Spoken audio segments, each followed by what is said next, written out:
Hello students. तो last class में अपने हमारे ट्रांजिस्टर के सारे कॉन्फ़िगरेशंस कंप्लीट कर लिए थे। कॉमन बेस, कॉमन अमीटर और कॉमन कलेक्टर, ठीक है ना। सी बी, सी सी, सी ई और इनसे रिलेटेड जितने भी इंपॉर्टेंट पॉइंट्स थे वो सभी मैं डिस्कस कर चुकी हूँ, ठीक है। फिर भी अगर आपको कोई प्रॉब्लम होती है किसी भी पर्टिकुलर पॉइंट को लेकर के तो आप उसे कमेंट कर सकते हो, अदरवाइज़ आप अपनी बुक की हेल्प ले सकते हो। फिर भी कोई चीज़ समझ में नहीं आती तो आप कमेंट कर देना। अगर क्वेश्चन का आंसर बताने लायक होगा, मतलब एक वैलिड क्वेश्चन होगा, तो मैं उसका पक्का आंसर करूँगी, ठीक है। चलें, तो आज हम नया टॉपिक शुरू कर रहे हैं जो कि बहुत ही इम्पॉर्टेंट है। वो है लोड लाइन की अवधारणा और प्रचालन बिंदु, ठीक है। कॉन्सेप्ट ऑफ लोड लाइन, जिसको बच्चे जनरली रट कर जाते हैं सिंपली, और ये पेपर में आता है। Load line and operating point,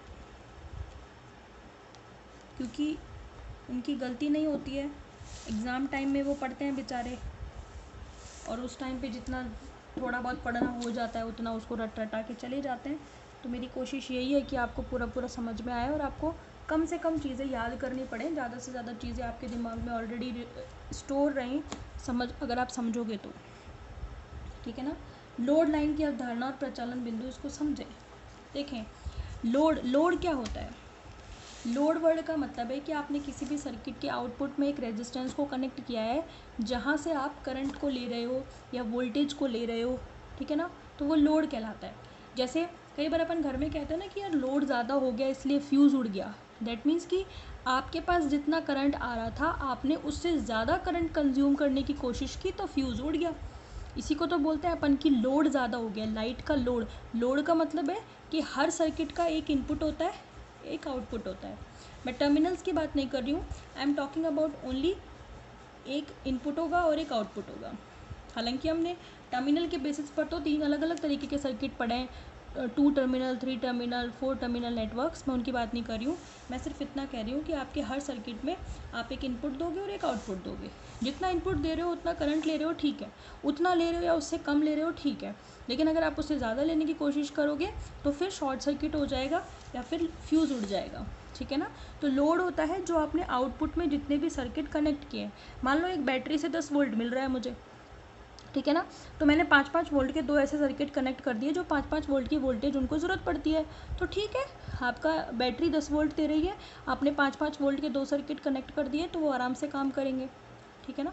तो वो जो दो 5-5 वोल्ट के आपने जो कनेक्ट किए हैं वो क्या है, लोड। यानी कि वहाँ से आप आउटपुट ले रहे हो अपने पर्टिकुलर सर्किट में। हाँ, आपके घरों में फ्रिज चल रही है, that is also a load, ठीक है।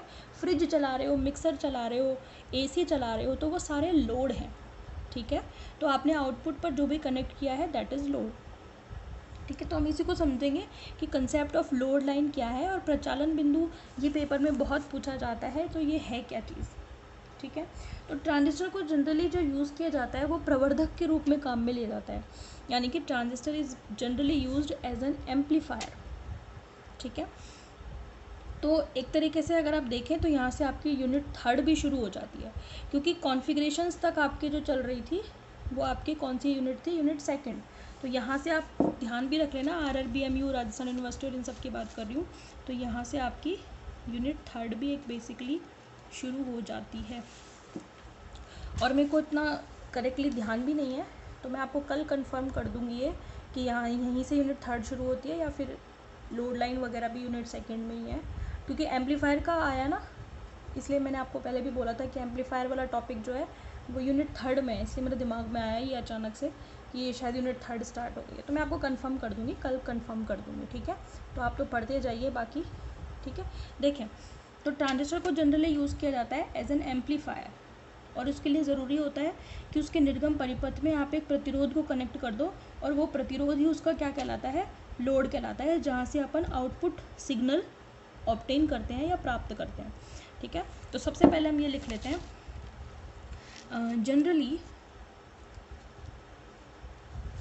अ transistor is used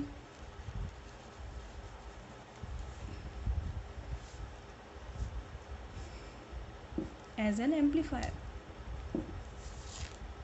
Therefore, to use it as an amplifier it is necessary to connect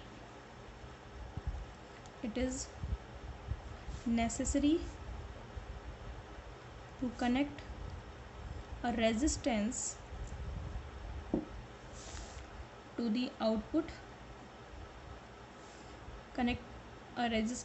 the output by which we can obtain output signal. It is called load. यानी कि the resistance that you are connected to get output signal, that is called load.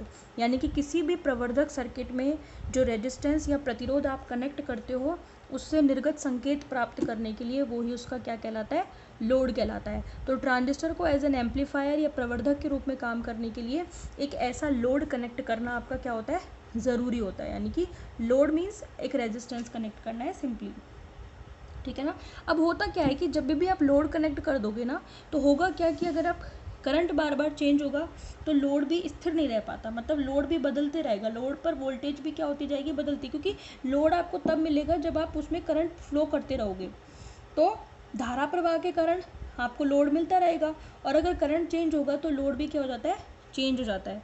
इसीलिए load line के concept को समझना ज़रूरी है कि actually load line का कंसेप्ट क्या है. तो हम एक बार ये वाली बात भी लिख देते हैं कि ड्यू टू लोड, यानी कि लोड के कारण या due to presence of load, voltage at the output terminal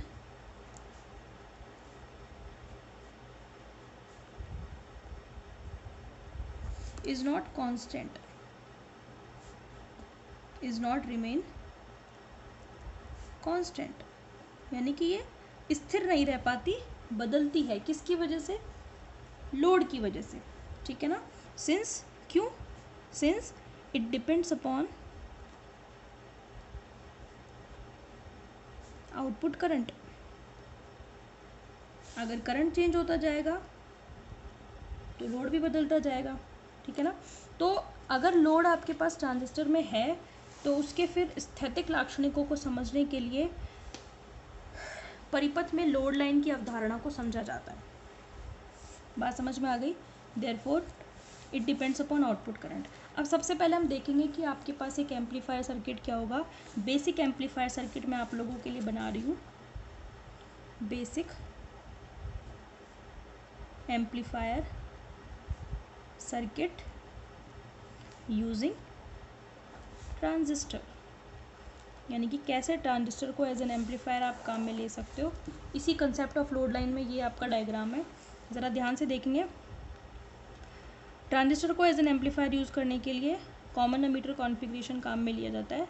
ये मैंने एक कॉमन एमीटर कॉन्फ़िगरेशन लिया है और वो भी किसके लिए, NPN ट्रांजिस्टर के लिए. दिख रहा है ना आपको, ये आपका कलेक्टर है, ये बेस है और ये अमीटर है ना. और कौन सा है ट्रांजिस्टर, NPN ट्रांजिस्टर है. ठीक है. तो सबसे पहले इनपुट बता देती हूँ. इनपुट पे क्या क्या कनेक्ट होगा. एक रेजिस्टेंस, इनपुट रेजिस्टेंस, सेल या बैटरी भी कनेक्ट कर सकते हो, नो इशू. यहाँ पे एक कैपेसिटर कनेक्ट होता है और फिर एक सिग्नल वोल्टेज कनेक्ट होती है इनपुट पे. ठीक है, ये आपको ध्यान रखना है. प्लस माइनस, ये कैपेसिटर C है, सिग्नल वोल्टेज है यानी कि इनपुट वोल्टेज है VI और इस वोल्टेज का नाम है आपका VBB क्योंकि it is connected to base. और ये कौन सा ट्रांजिस्टर है, NPN. तो P को मैंने P से कनेक्ट किया है बैटरी के पॉजिटिव से, क्योंकि हमें एज एन एम्पलीफायर यूज़ करना है तो ट्रांजिस्टर को एक्टिव रीजन में रखना पड़ेगा. और एक्टिव रीजन में रखने के लिए ये वाली संधि कैसी होनी चाहिए, अग्र बायसित या फिर फॉरवर्ड बायस्ड. ठीक है ना. और ये हो गया रेजिस्टेंस, बेस से कनेक्ट है इसलिए इसका नाम क्या है, बेस रेजिस्टेंस. फिर इधर भी आप क्या करोगे, इधर आपने कहा था आउटपुट पे लोड कनेक्ट करना पड़ेगा. This is RL, load resistance को मैंने RL से शो किया है. फिर से मैंने एक बैटरी कनेक्ट करनी है. NPN ट्रांजिस्टर है तो N को किससे कनेक्ट करेंगे, P से. ठीक है. प्लस माइनस, इस बैटरी का नाम क्या है, VCC. ठीक.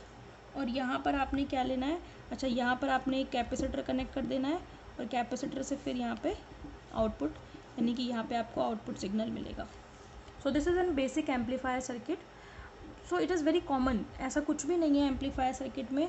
बेसिकली आपने जो कॉमन एमीटर सर्किट पढ़ा था उसमें बस आपको एक इनपुट रेजिस्टेंस और इनपुट सेल तो कनेक्ट करना ही पड़ेगा, यहाँ से इनपुट सिग्नल मिलेगा और ये कैपेसिटर कनेक्ट करना है आपको। ऐसे ये कैपेसिटर आपको आउटपुट में भी कनेक्ट करना है और आप because you are using a transistor as an amplifier, तो दैट मीन्स कि आउटपुट भी होगा और आउटपुट में आपको लोड कनेक्ट करना पड़ेगा और बैटरी भी कनेक्ट करनी पड़ेगी।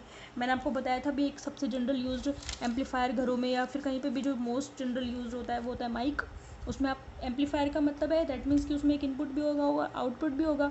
इनपुट आप लो सिग्नल के दोगे लेकिन आउटपुट आपको हाई सिग्नल के मिलेगा, या फिर आप ऐसे कह सकते हो कि करंट कम दोगे लेकिन आउटपुट पर करंट आपको ज़्यादा मिलेगा। तभी तो आप कहोगे कि सर्किट कैसा है, एम्पलीफायर सर्किट। मतलब ये सिग्नल्स को एम्पलीफाई करने का काम करेगा, चाहे वो करंट सिग्नल हो चाहे वो वोल्टेज सिग्नल हो, ठीक है ना। तो उनके एम्पलीट्यूड को बढ़ाने का काम करेगा, इसलिए इसको हम क्या बोलते हैं, एम्पलीफायर। एम्पलीफायर को हिंदी में बोलते हैं प्रवर्धक। प्रवर्धक का मतलब होता है जो सिग्नल्स को के एम्पलीट्यूड को बढ़ा दे। अब वो एम्पलीट्यूड चाहे करंट के हो चाहे वो वोल्टेज सिग्नल की हो। तो this is basic amplifier circuit using transistor, ठीक है। तो इसके बाद आप सुनिए, ये जो C1 C2 है ये क्या काम आ रहे हैं यहाँ पे। अच्छा इसको C1 नाम दे दो, इसको C1 C2। देखो यहाँ से आपको AC सिग्नल मिलेंगे, ये जो मैंने इंडिकेशन बनाया है this is for AC signal. AC signal उसको ब्लॉक करने का काम कौन करता है, कैपेसिटर करता है। ये हमने कहाँ पढ़ा था, जब हमने रेक्टिफायर पढ़े थे। रेक्टिफायर सर्किट्स आप लोगों ने अब बुक में से देख लेना जो बच्चे अदर हैं, बाकी मैं पढ़ा चुकी हूँ रेक्टिफायर, ठीक है ना। तो आप बुक में देखोगे तो आपको पता चलेगा कि जो रेक्टिफायर होते हैं वो क्या काम करते हैं, AC सिग्नल्स को DC सिग्नल में कन्वर्ट करने का काम करते हैं। और 4 तरीके के बेसिकली हम रेक्टिफायर्स पढ़ते हैं, L सेक्शन, पाई सेक्शन, है ना। और इसके अलावा एक होता है आपका शंट कैपेसिटेंस और एक होता है आपका सीरीज़ इंडक्टेंस। तो ये 4 तरीके के बेसिकली रेक्टिफायर सर्किट पढ़ते हैं अपन। और उसमें जो हर बार कैपेसिटर काम में आता है उसका एक ही काम होता है, AC सिग्नल्स जो होते हैं उनमें से क्या नाम से AC पार्ट को ब्लॉक करना और DC को फ्लो होने देना। C का यही काम होता है। जो कैपेसिटर होता है उसका हमेशा यही काम होता है कि ये दिष्टकारी वाला काम करता है, यानी कि ये DC सिग्नल्स को फ्लो होने देता है और AC सिग्नल्स को ब्लॉक कर देता है। तो अगर आपका यहाँ पे AC DC का मिश्रण है तो उसमें से AC को रोक के DC को फ्लो कर देगा। तो इसीलिए तो यहाँ से आपको ट्रांजिस्टर के बेस पे जितना भी वोल्टेज जाएगा वो कैसा होगा, DC सिग्नल होगा। समझ में आ रही है ना बात आपको। अब देखिए आगे कि ये काम कैसे करेगा। जब भी आपका transistor as an amplifier use होगा तो उसमें भी एक कंडीशन है कि अगर आपने इनपुट सिग्नल नहीं दिए हैं, यानी कि परिपथ के निवेश पर कोई भी सिग्नल ही नहीं है, तो उस कंडीशन में ट्रांजिस्टर कहलाता है शांत अवस्था में। क्या कहलाता है, शांत अवस्था में। उसको उसकी क्विसेंट कंडीशन कहा जाता है। उसका भी एक सर्किट डायग्राम होता है, ठीक है ना। तो पहले हम ये वाली बात लिख देते हैं, if no input voltage is applied to the transistor amplifier circuit,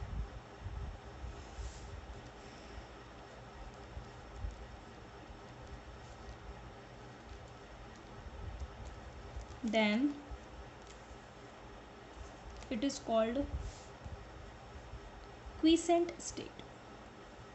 It is called what? It is called quiescent condition या फिर शांत अवस्था कहलाती है। शांत अवस्था यानी कि ट्रांजिस्टर के एम्पलीफायर की या ट्रांजिस्टर की क्या कहलाती है, शांत अवस्था। यानी कि जब आपने कोई भी इनपुट सिग्नल किसी भी ट्रांजिस्टर एम्पलीफायर सर्किट में अप्लाई नहीं किया है तो वो उसकी क्या कहलाती है, शांत अवस्था। और ये पेपर में पूछी जाती है, ठीक है ना। इसके बाद की जो आगे की बातें हैं, अब हम क्या करेंगे, यहाँ पे किरचॉफ का लॉ अप्लाई करेंगे आउटपुट सिग्नल पर, तो एक इक्वेशन मिलेगी। फिर उस इक्वेशन को लोड लाइन की इक्वेशन में कन्वर्ट करेंगे। अभी शुरू करने से कोई फ़ायदा नहीं है क्योंकि चीज़ें फिर बीच में छूट जाएंगी। कल से ही स्टार्ट करूँगी नेक्स्ट वीडियो से, ठीक है। तो अगली वीडियो में हम बात करते हैं लोड लाइन इक्वेशन की, और इस पर किरचॉफ का नियम अप्लाई करेंगे। आप भी अप्लाई करके देखना है इसके आउटपुट पे, किरचॉफ का नियम अप्लाई करना और एक इक्वेशन निकालना, देखते हैं क्या आती है, फिर उसको मैच करना कल मेरी इक्वेशन से, और कल हम निकालेंगे लोड लाइन इक्वेशन। ठीक है, थैंक यू।